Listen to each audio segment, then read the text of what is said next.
my name's Noelle. What's your name? Bethany. Hi, Bethany. Is it okay if I sit here? Sure. Okay.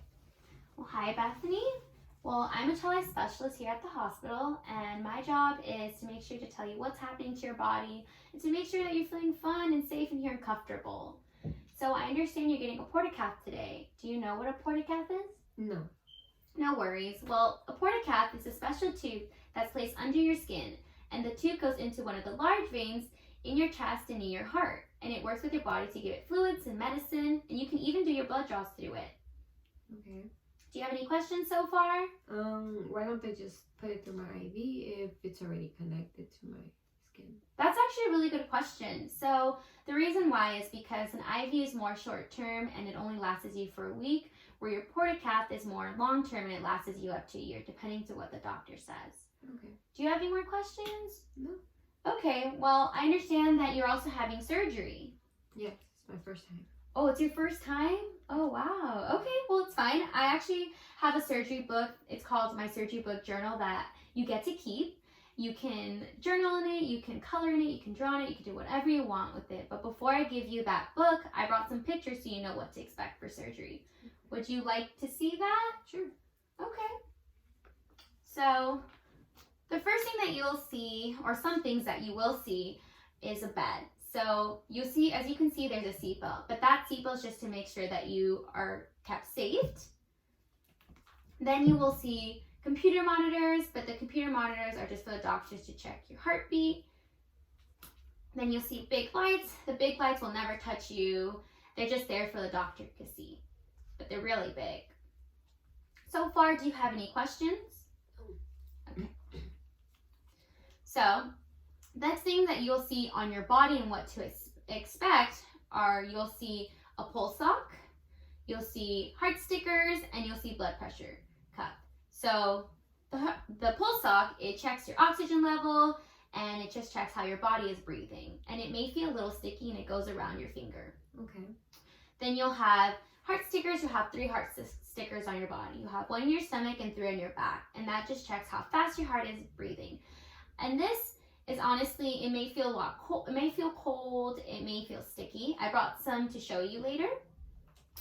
And then we'll have our blood pressure cuff. So our blood pressure cuff, you may feel a tight squeeze, and it just checks how strong your heart is working. So here's what I brought you. So here are the heart stickers. They're very sticky, as you can see.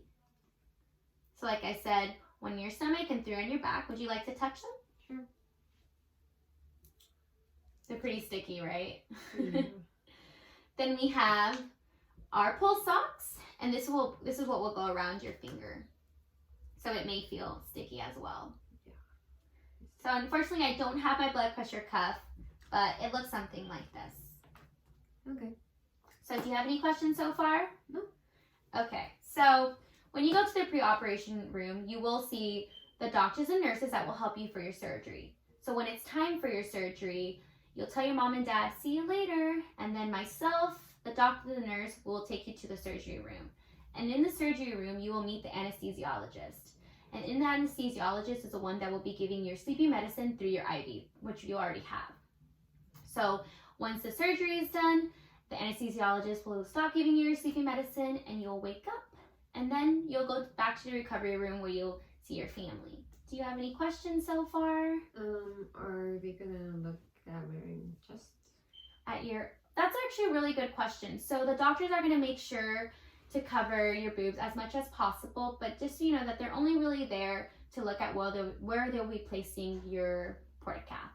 Okay. Is it gonna leave any scars where people could look at it or stare at it? So that's a really good question. You will have small scars. You'll have one near your neck and more near your upper chest, and that's where the doctor will be putting your Port-A-Cath. And I forgot to mention, you will have a small bump, and you may also wake up a little dizzy, but that's just because of the sleeping medicine. Okay. Do you have any more questions? Is it gonna look ugly to people that don't know what it is? So that's another good question. I've never heard of anyone that has told me that it looks ugly, but can you tell me a little bit more why you would think it would look ugly? I never had one put in, and I'm just curious if others are gonna question me about it. So no, that's a very good question. I actually have some teenagers that are around your same age as you, and they have a Port-A-Cath, and I can ask them to come talk to you so they can show you some different ways on maybe how to cover your Port-A-Cath or what they use that's helped them. Does that work? Does that sound okay or work for you?